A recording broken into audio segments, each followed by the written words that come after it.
We begin our story when Macbeth and Banquo are encountered by a prophetic group of witches.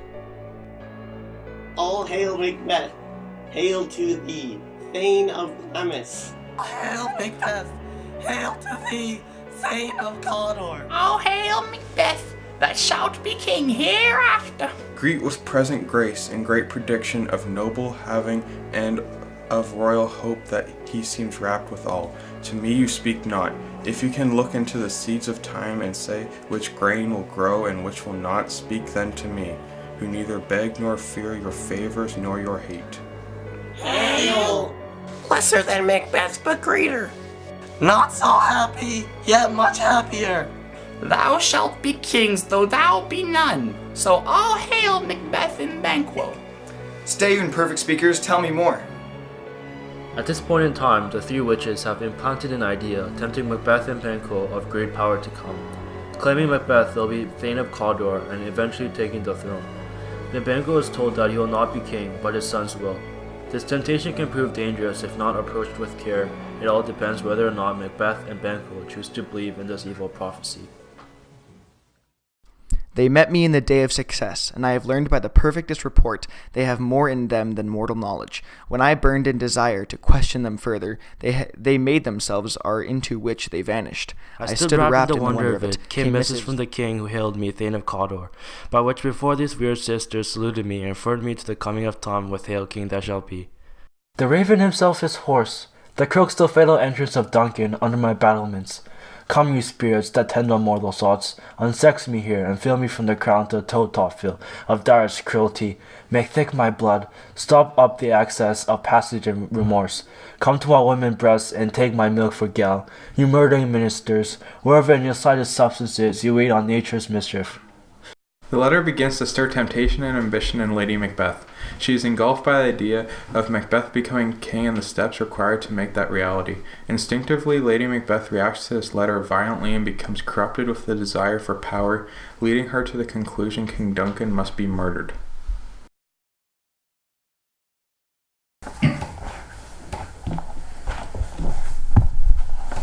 We will proceed no further in this business. He hath honoured me of late, and I have bought golden opinions from all sorts of people. Was the hope drunk wherein you dressed yourself? Hath thou slept since? And wakes it now to look so green and pale at what I did so freely? From this time such I account thy love. Art thou feared to be the same in time, own act and valour, as thou art in desire? Prith peace, I dare do all they may become a man. Who dares do more is none. What beast was that made you break this enterprise to me? When you durst to it, then you were a man, and to be more than what you were, and you would be so much more than a man. I'd given suck, and know you, how tender it is to the love that babe that milks me. I would, while I was smiling in my face, have plucked my nipple from this boneless gums and dashed their brains out, had I so sworn as you'd have done to this. If we should fail.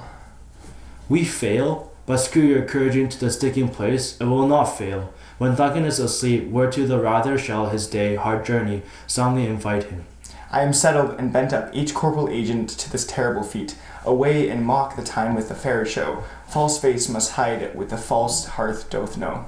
Now that Macbeth has the opportunity to become king, he begins to contemplate his decision to kill Duncan. Although Macbeth is uncertain, Lady Macbeth's lust for power and temptation is far too strong, as she convinces Macbeth to go through with the murder. Is this a dagger which I see before me, the handle towards my hand? Come, let me clutch thee. I have thee not, and yet I see thee still. Thou art fatal vision, sensible to a feeling as to sight, or thou art but a dagger of the mind, a false creation. And take the present horror of this time, which now suits with it, whiles I threat he lives. I go, and it is done. The bell invites me. Hear it not, Duncan, for it is a knell that summons thee to heaven or to hell. Macbeth perseveres through the hallucination of the dagger and kills Duncan. Macbeth and his wife frame the guards for the murder, convincing everyone that there is no way Macbeth could have killed Duncan. Macbeth's lust for power outweighs his sanity, as he will stop at nothing to gain his place on the throne.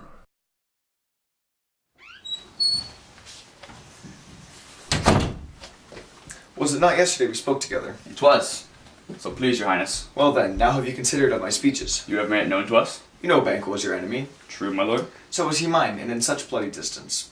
Perform what you command us. We shall. It must be concluded. Banquo, thy soul's flight, if it find heaven, must find it out tonight. 'Tis he. There will be rain tonight. Let it come down.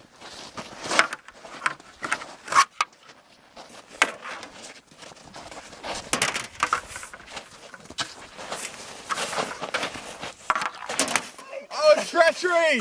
Fly, good Fleons, fly! May its revenge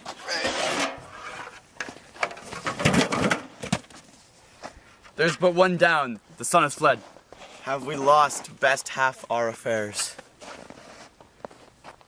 Macbeth realizes that Banquo and Fleance pose a real threat to the throne and hires murderers to kill them both. The temptation of power that the witches foretold in their prophecy has changed Macbeth into a murderer. This ambition for power is causing Macbeth to kill his friends and even his king. Fearing that Macbeth would lose his newly gained title, he seeks advice from where it all started. I conjure you by which you profess, whoever you come to know it, answer me even till destruction sicken, answer me to what I ask you. Speak, command, we'll answer.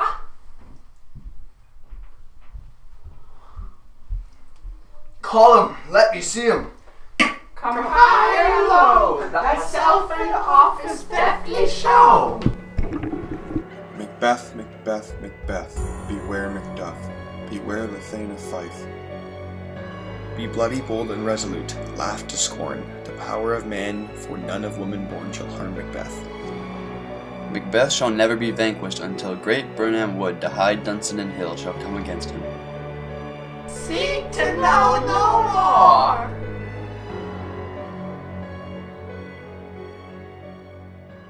Macbeth continues his murder spree with the killing of Macduff's family. Once the news reaches Macduff, he begins to plan an attack on Dunsinane. Macbeth's lust for power has turned him from the once noble man he was into a ruthless tyrant. Everything Macbeth had done to gain his position on the throne has backfired.